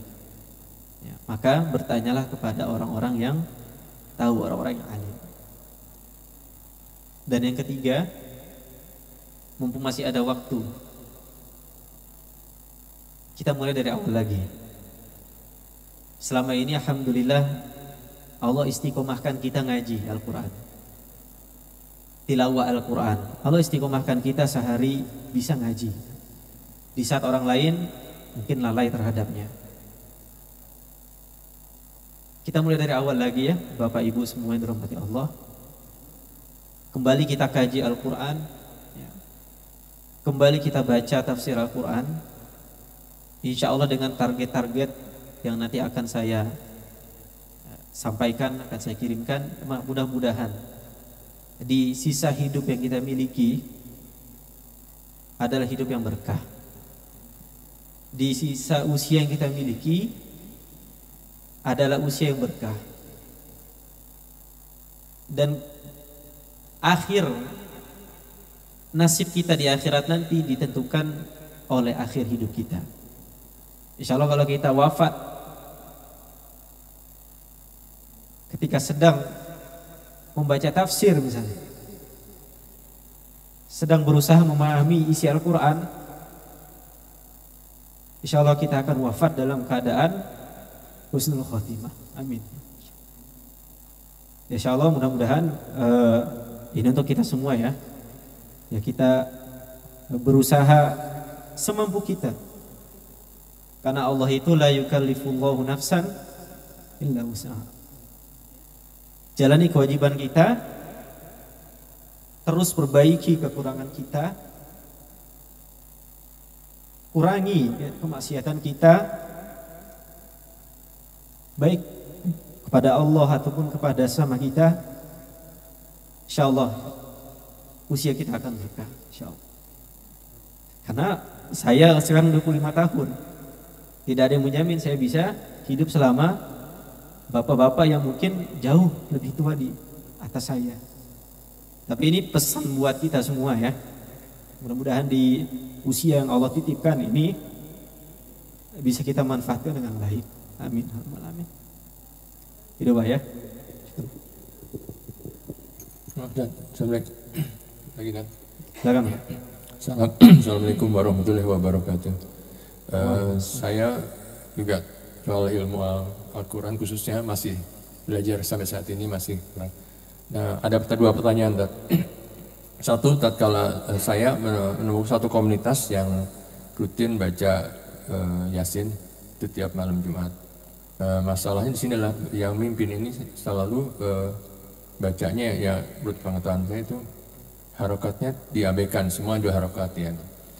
Apa kewajiban bagi yang sudah tahu itu untuk menegurnya atau diamkan saja, dan bagaimana caranya? Karena itu juga menyangkut rasa nggak enak ya. Itu satu. Kedua, mengenai lebah, itu ada salah hasil produksinya itu propolis. Yang saya mau tanyakan, apa propolis yang dijual itu umum itu apakah murni hasil lebah atau sudah dicampur bahan lain? Terima kasih. Assalamualaikum warahmatullahi wabarakatuh. Oke, Masya Allah, syukran ya. Yang pertama adalah, ya betul, dalam satu komunitas baca Yasin malam Jumat, ya ternyata yang mimpin bacanya mengabaikan ya banyak hukum-hukum tajwid, harokat dan seterusnya. Terus kewajiban kita apa kira-kira sebagai jamaahnya ya, bagi jamaah. Saya boleh berandai-andai saya di posisi Bapak ya. Saya mendengar ustadz tersebut yang memimpin bacaan Yasinnya. Kaidah kita dalam menasihati ya adalah kapan? Ketika majelisnya sudah selesai. Nah, saya ketika dalam posisi tersebut, saya berandai-andai, saya membayangkan kesalahan yang dilakukan ini apa karena dia nggak tahu, kemungkinannya kan. Yang kedua, atau dia sudah tahu tapi dia memang mengabaikannya. Kita kan banyak kemungkinan. Ketika misalnya kewajiban kita adalah, tentu kewajiban kita meluruskan, Pak. Harus kita luruskan. Ketika kita luruskan, tapi caranya kurang tepat, maka yang ada bukan perbaikan, tapi kerusakan. Mungkin ukhuwah kita akan retak ya kan. Nah, terus bagaimana kira-kira? Kalau saya menasihati atau menegur dengan cara bertanya, itu metode yang menurut saya efektif. Jadi kita ingin memperbaiki, apalagi orang yang ingin kita perbaiki orang di atas kita secara usia, secara ilmu dan lain sebagainya. Adalah dengan kita bertanya, Ustadz saya mau tanya, tadi Ustadz baca ini dan itu, kayaknya ada bacaan yang terlewat, menurut itu gimana Ustadz ya? Nah, itu kurang lebih redaksi seperti itu. Jadi tetap kewajiban Bapak untuk menasihati, meluruskannya, tapi dengan cara-cara tadi. Caranya tidak di forum. Setelah forum selesai, ngobrol, Ustadz kita sampaikan dulu, Ustadz, Insya Allah saya senang bisa hadir di sini ngaji Yasin ya. Ya mudah-mudahan ini jadi pahala kita saat kebaikan. Tapi saat saya mau tanya, gitu kan, mohon izin sebelumnya. Gitu. Jadi saat baca Yasin, saya pas lihat di buku itu harusnya dibaca panjang misalnya. Tapi kayaknya tadi bacaannya kelewat Ustadz, tidak dibaca panjang. Ya kan? Atau harusnya ini pendek Ustadz, tapi kok malah dibaca panjang. Kira-kira yang mana? Sebelumnya Bapak bisa tandain dulu, bacaan ini yang kurang harokatnya, bacaan ini yang kurang dengungnya misalnya. Menurut Ustadz gimana? Nah itu orang akan lebih terbuka. Sama seperti kejadian Ustadz Adi Hidayat ya, saat itu, saat beliau kuliah, kemudian ada dosen yang menjelek-jelekan Imam Ghazali, direndahkan di hadapannya. Ya, ternyata teman beliau sudah mengkaji Imam Ghazali dengan detail. Nah, akhirnya apa? Kata beliau, sebelum menegur atau menasihati dosennya itu, dipuji dulu, insya Allah, doktor, Bapak dosen, barakallahu fiik ya. Saya senang bisa hadir di majelis ini, mudah-mudahan ilmu yang antum sampaikan bermanfaat dan seterusnya. Tapi mohon izin saya mau tanya terkait ini dan itu. Menurut dokter bagaimana? Karena yang saya temukan tidak seperti itu. Itu pertanyaan yang melegakan hati. Tidak langsung ke sasaran. Tadi pas saya lihat Ustadz baca ini kurang dan seterusnya. Itu ikhtiar bisa Bapak coba ya. Dan sudah saya coba beberapa kali begitu. Alhamdulillah orang-orang menerimanya dengan baik. Wallahu a'lam bishawab. Dan yang kedua tadi apa Pak? Propolis. Insyaallah ya. Jadi propolis yang dijual itu asli atau tidak? Menurut Bapak gimana? Yang lain? Ibu-ibu yang sering belanja propolis? Propolis ya. Layar kelihatan kan? Propolis. Insyaallah. Sebelum ke asli atau enggaknya, saya mau sampaikan dulu propolis itu apa. Sedikit ya, nggak apa-apa ya, insya Allah. Jadi propolis itu bagian intinya madu. Ya, kalau madu itu banyak, propolis itu sedikit. Jadi di sarangnya cuma ada beberapa bulir-bulir propolis, ya. Dan, nah ini kebetulan saya belajar juga tentang ini pas Bapak nanya kan. Dan cara mengambilnya butuh teknologi. Jadi saya memang agak ragu dengan propolis yang ada di pasaran. Kecuali satu yang saya tahu.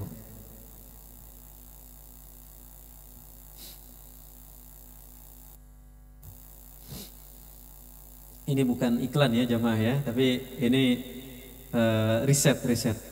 Nah, kecuali ini ya, British Propolis. Kecuali ini saya tahu. Karena satu, British itu Inggris Pak ya. Negara Inggris itu ya. Inggris itu teknologi pangannya nomor 1 sedunia. Yang kedua, iklim di sana cocok untuk lebah dan untuk produksi propolis. Yang ketiga, karena teknologi pangan nomor 1 sedunia, maka produksi propolisnya bisa dipercayakan. Ya. Ini yang saya tahu. Yang saya tahu ini. Kebetulan ada teman kami yang jual, Bapak boleh kontak saya kalau mau beli. Ya kan? Ya, ini saya tahu ya. Kalau yang lain karena saya belum tahu dan melihat data-data yang ada, nah itu kita ragu juga. Karena butuh teknologi dan karena prosesnya lumayan sulit, harganya cukup mahal. Ya, satu ini seingat saya 6 mili. 6 mili itu 250.000. Betul Ibu? Masya Allah ya. Tapi minumnya nggak langsung banyak Pak, per tetes. 1 tetes 10 kilo berat kita. Jadi kalau berat kita 60 kilo, 6 tetes. Netesnya di bawah lidah. Nah, atau bisa dicampur dengan minuman.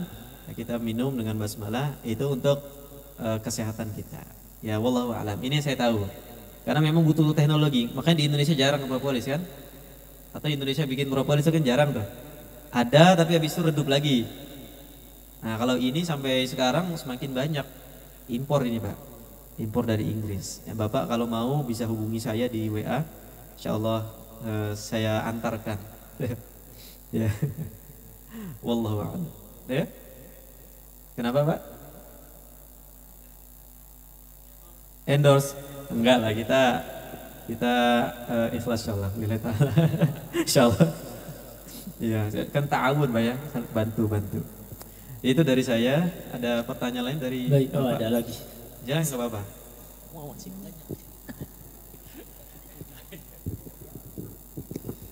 Assalamualaikum warahmatullahi wabarakatuh. Waalaikumsalam. Mohon izin kenal, nama saya Marjono Pak Ustadz. Pak Marjono. Pertanyaannya sangat ringan sekali. Kaitannya dengan membaca Al-Quran. Pernah saya melihat orang membaca Al-Quran tapi taruhnya di lantai. Sehingga hati saya tidak sreg. Saya pernah menegurnya. Mohon izin Pak, jangan ditaruh di lantai Al-Qurannya. Kaitannya dengan adab, apakah itu betul saya menegur orang itu atau bagaimana? Mohon penjelasannya. Terima kasih. Assalamualaikum warahmatullahi wabarakatuh. Waalaikumsalam. Yang Bapak lakukan betul 1000%. Betul. Al-Quran harus diletakkan di tempat yang mulia. Bahkan bukan hanya di bawah, di atas pun. Anggap saja ini Al-Quran. Gak boleh begini. Harus Quran di atas. Iya. Betul. Di tas pun Al-Quran gak boleh di bawah. Antara dia disejajarkan dengan barang yang lain, tapi di atasnya nggak ada barang sama sekali. Ya. Atau barang kita tumpukan, baru di atasnya ada Al-Quran. Betul? Ya, betul. Nah, kalau Bapak punya keberanian itu, saya salut sekali. Insya Allah. Ya, karena saya dapat pesan dari orang tua kami bahwa Al-Quran yang tertinggi. Iya. Sehingga kami tetap menaruh Al-Quran di paling atas gitu. Walaupun bawa buku-buku, tapi Al-Quran selalu di atas. Iya. Ya, sehingga pada saat orang itu membaca Al-Quran taruh di lantai, terketuklah hati saya untuk saya, sehingga betul-betul itu saya sampaikan. Karena itu kalau tidak sampaikan saya salah. Betul Pak. Ya. Termasuk, mohon izin Bapak, ada orang sebagian naruh di atas pahanya. Ini juga bermasalah adabnya. Kalau mau pahanya dilapisi dengan bantal atau dengan apapun itu, baru letakkan Al-Quran. Itu. Karena kalau menyentuh langsung ke paha, itu kurang adab sama Al-Quran. Atau kita bawa, kita tenteng Al-Qurannya, nggak boleh, kita letakkan di sini. Itu adab-adab terhadap Al-Quran. Apa dalilnya kira-kira? Kalau kita bertanya, ada yang nanya kan, dalilnya apa itu? Itu maksud saya, lanjutannya lah dalilnya itu supaya kami lebih paham. Insya Allah, iya betul Pak. Dalil secara khusus tidak ada. Tapi sahabat Ibnu Abbas mencium Al-Quran setelah membaca Al-Quran tersebut.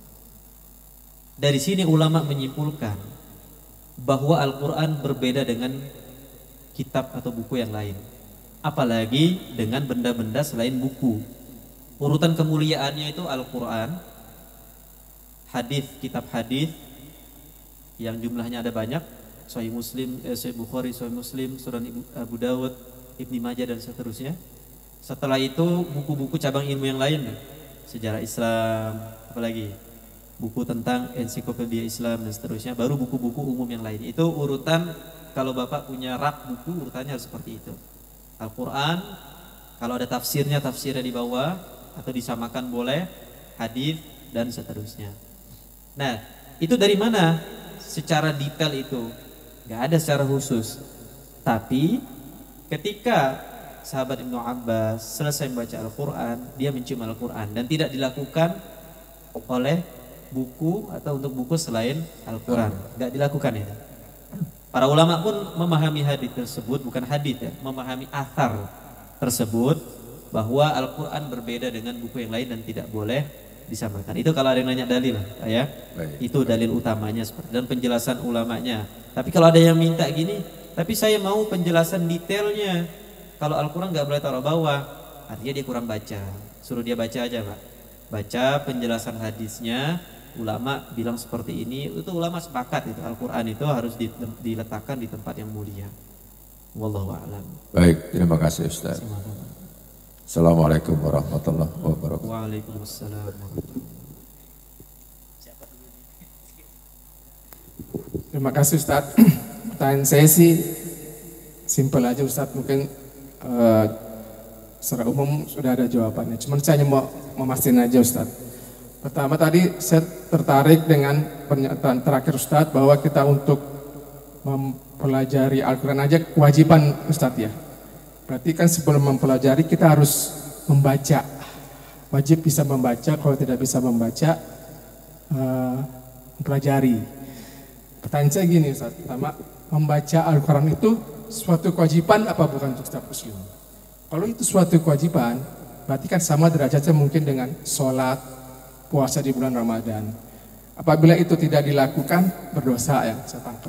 Mungkin secara umum kaum muslim, orang tidak sholat, muslim tahu berdosa dia tidak sholat 5 waktu, puasa juga. Nah, yang saya salah, tapi mungkin bisa dijelaskan. Mungkin banyak orang muslim kalau tidak membaca Al-Quran itu berdosa. Itu suatu kewajiban Ustadz ya. Kalau itu wajib, berarti dia harus dilakukan. Kalau dia tidak bisa membaca harus dipelajari. Nah ini yang mungkin menurut saya banyak umat muslim tidak tahu kalau mungkin membaca Al-Quran itu sama derajatnya dengan kewajiban sholat atau puasa bulan Ramadan yang lainnya. Mungkin bisa dipaparkan Ustadz mengenai kewajiban membaca Al-Quran ini, hukumnya gitu. Terima kasih Ustadz. Assalamualaikum warahmatullahi wabarakatuh. Ya, waalaikumsalam. Insyaallah ya. Saya senang kalau diskusi gitu.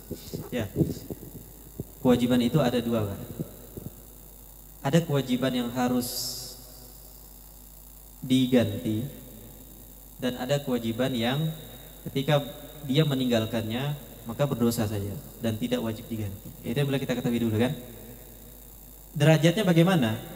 Tentu kewajiban yang ada kewajiban lain untuk menggantikannya itu lebih tinggi. Contoh sholat, contoh puasa Ramadan. Seorang meninggalkan sholat keadaan sadar atau tidak ya, kecuali ada pengecualiannya ya, maka dia wajib untuk mengganti kewajiban sholat tersebut. Seorang yang meninggalkan puasa Ramadan 1 atau 2 hari, maka dia wajib untuk menggantikan atau mengqadha, istilah kita kan, mengqadha puasa Ramadan tersebut sesuai hari yang dia tinggalkan. Kalau lewat Ramadan berikutnya bukan hanya qadha saja, tapi ada kewajiban membayar fidyah kalau lewat Ramadan berikutnya. Status atau baca Al-Quran ini gimana? Apakah disamakan dengan sholat, dengan puasa Ramadan? Tentu dari tuntutan lebih berat sholat, lebih berat puasa. Dari tuntutannya. Tapi dari perintah kita untuk menjalankannya itu sama. Karena apa coba? Karena sholat dan membaca Al-Quran sama-sama menjadi penyelamat kita di akhirat. Ketika Allah Subhanahu wa Ta'ala memerintahkan wa aqimus shalah, ditafsirkan oleh Nabi bahwa sholat itu amal ibadah yang pertama kali dihisab di hari kiamat. Betul kan? Awwal ma yuhasabu bihi as-shalah. Yang pertama kali dihisab dari perbuatan kita, ibadah kita adalah sholat. Tapi dalam hadis lain Nabi bersabda iqra'ul Quran, perintah juga. Kenapa? Fa innahu ya'ti yaumal qiyamati syafi'an li ashabihi. Karena Al-Quran akan datang di hari kiamat sebagai pemberi syafaat bagi yang satu membacanya, kedua mengamalkannya. Dari segi perintah ini sama-sama menjadi penentu keselamatan kita di akhirat nanti. Tapi beda dari konsekuensinya.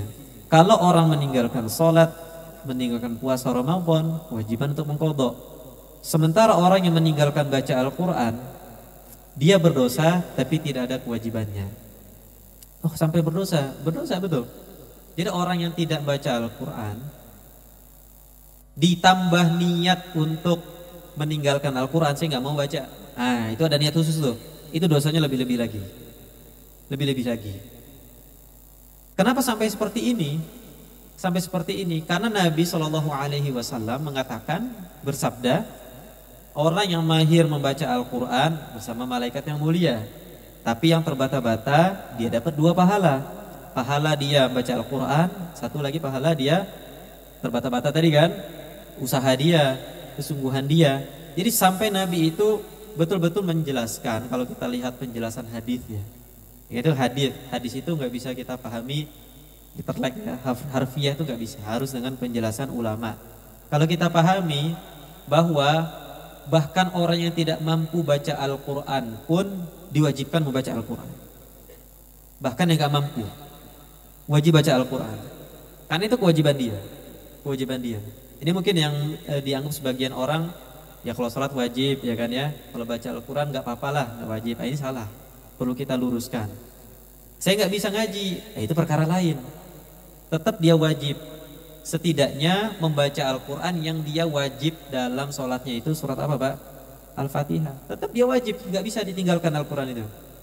Nggak bisa baca Al-Fatihah baru masuk Islam. Baca apa? Dzikir yang setara Al-Fatihah. Subhanallah, Alhamdulillah. Baca itu dalam sholatnya untuk mengganti Al-Fatihahnya. Nggak bisa juga bahasa Arab, lidahnya nggak bisa. Ya sudah, pakai bahasa apapun yang setara dengan Al-Fatihah. Itu biasanya itu kasusnya untuk orang-orang yang memang belum kenal Islam, tinggal jauh ya dari peradaban manusia, tapi dapat hidayah Islam dari dai yang diutus ke sana. Itu nggak apa-apa, ada kewajiban seperti. Tapi dari situ kita ambil kesimpulan bahwa membaca Al-Quran adalah wajib, membacanya Pak. Nah, baru setelah membaca memahami kandungannya. Nah, adapun memahami kandungannya, maka ini kewajiban setelah kita membaca Al-Quran. Insya Allah orang yang membaca tafsir Al-Quran dia akan ngaji dulu, insya Allah. Karena hatinya sudah Allah gerakan untuk baca tafsir tersebut kan. Insya Allah dia akan baca ayatnya semampu dia, nggak apa-apa. Semampu dia. Itu yang bisa saya jawab. Wallahu a'lam bishawab.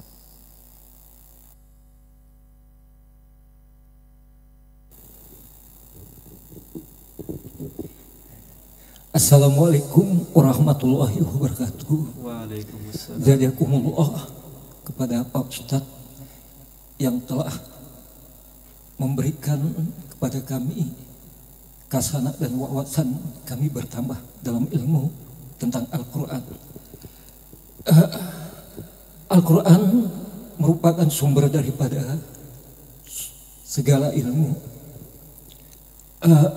Kaitan tadi banyak penjelasan yang kami terima. Islam dan kesehatan, Islam dan sains.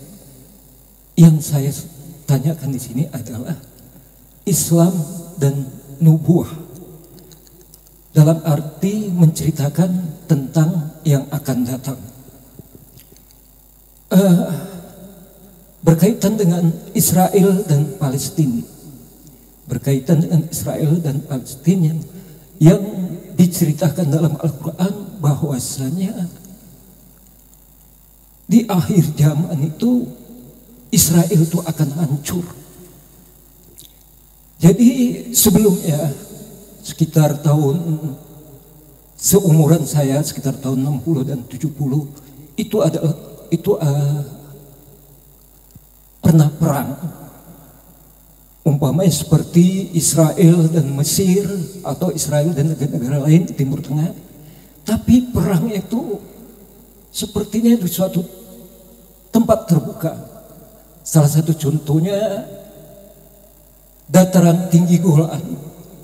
Mesir dan Israel perang di dataran tinggi Golan atau di terusan Suez. Tapi ini artinya di saat itu sama sekali negara Israel itu tidak terusik dengan rudal-rudal. Tapi sekarang antara Palestina dan Israel Israel itu sudah babak belur, tembus semuanya, hancur semuanya, instalasi militer ataupun rumah-rumah penduduk. Jadi apakah ini bukan lagi tanda-tanda, tapi sudah mendekati akhir zaman? Apa begitu Ustaz? Mohon penjelasannya. Wassalamualaikum warahmatullahi wabarakatuh. Waalaikumsalam warahmatullahi wabarakatuh. Insyaallah. Betul, Pak. Kita sekarang di akhir zaman. Akhir zaman penuh dengan fitnah, penuh dengan ujian, penuh dengan tantangan. Sedikit demi sedikit tanda-tanda tersebut sudah muncul. Bagaimana janji Allah Subhanahu wa taala Israel akan runtuh sudah mulai. Bagaimana tanda-tanda yang lain, zina di mana-mana, aurat perempuan sudah terbuka di mana-mana, dan tanda-tanda akhir zaman yang lainnya. Tanda-tanda akhir zaman yang sudah terjadi saat zaman Nabi meninggal, tanda akhir zaman. Terbelahnya bulan, tanda akhir zaman. Dan berbagai tanda yang sudah keluar, yang sudah muncul saat itu. Sekarang begini, kita melihat bagaimana tanda tersebut sudah mulai muncul. Pertanyaannya kan, apa yang kita lakukan? Kan begitu. Kan begitu. Seorang sahabat ya datang saat itu kepada Nabi. Wahai Nabi, matas sa'ah. Kapan hari kiamat itu? Itu 1400 tahun yang lalu, tidaknya 1446 tahun yang lalu. Bertanya kan, matas sa'ah, kapan hari kiamat, kata Nabi. Nabi tidak menjawab hari kiamat sekian, bulan sekian, tahun sekian, walaupun Nabi sudah dikasih tahu, tapi dilupakan oleh Allah. Tapi jawab Nabi apa? Wa ma a'datta laha. Apa yang sudah kamu persiapkan untuk hari kiamat?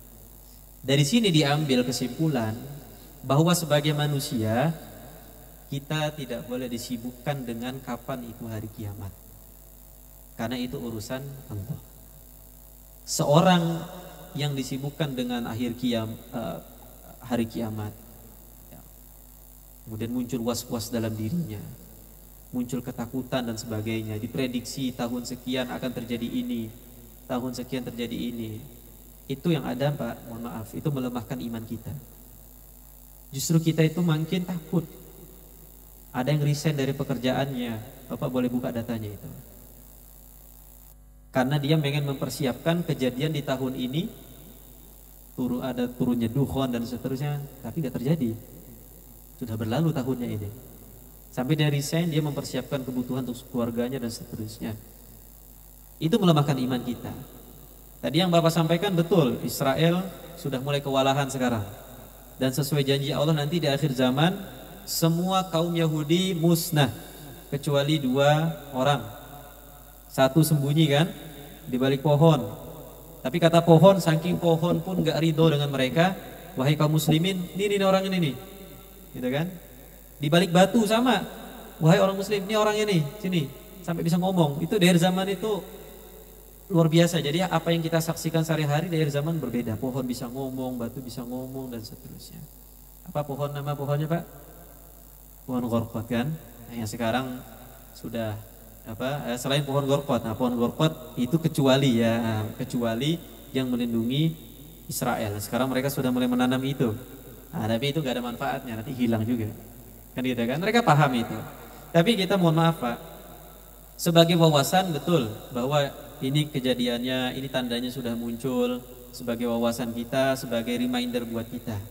Tapi yang lebih dari itu semua, apa yang sudah kita siapkan untuk anak cucu kita, itu saja.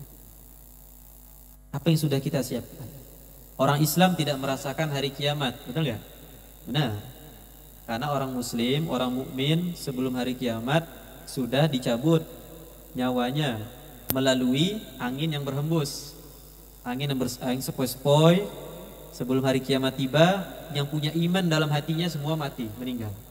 Jadi yang ngerasain hari kiamat, beneran kiamat, gunung berjalan, ditabrakkan, lautan dipanaskan, langit terbelah, itu orang yang tidak punya iman.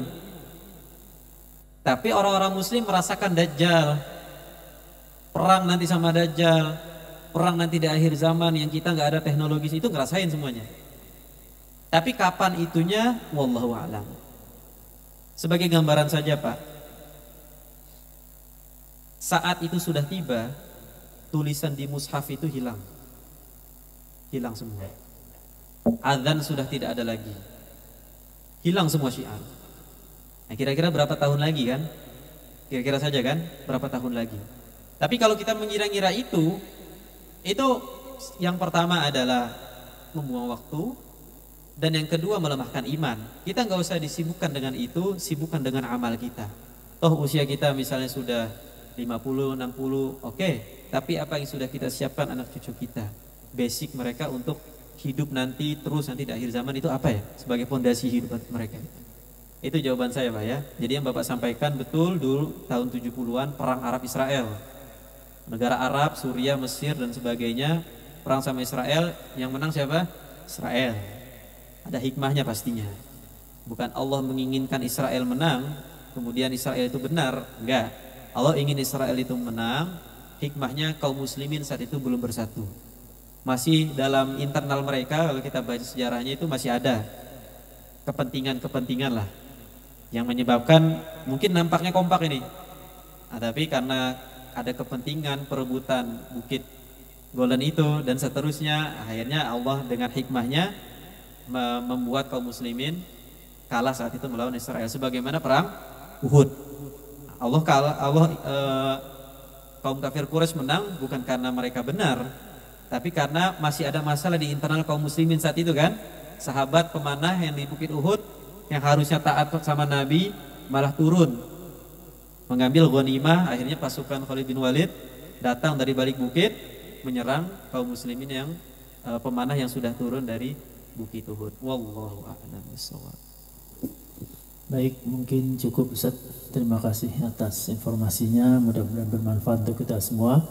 Kita tutup dengan membaca doa kafaratul majlis. Subhanakallahumma bihamdika asyhadu an la ilaha illa anta astaghfiruka wa atubu ilaik. Kurang lebihnya mohon maaf. Assalamualaikum warahmatullahi wabarakatuh. Waalaikumsalam warahmatullahi wabarakatuh.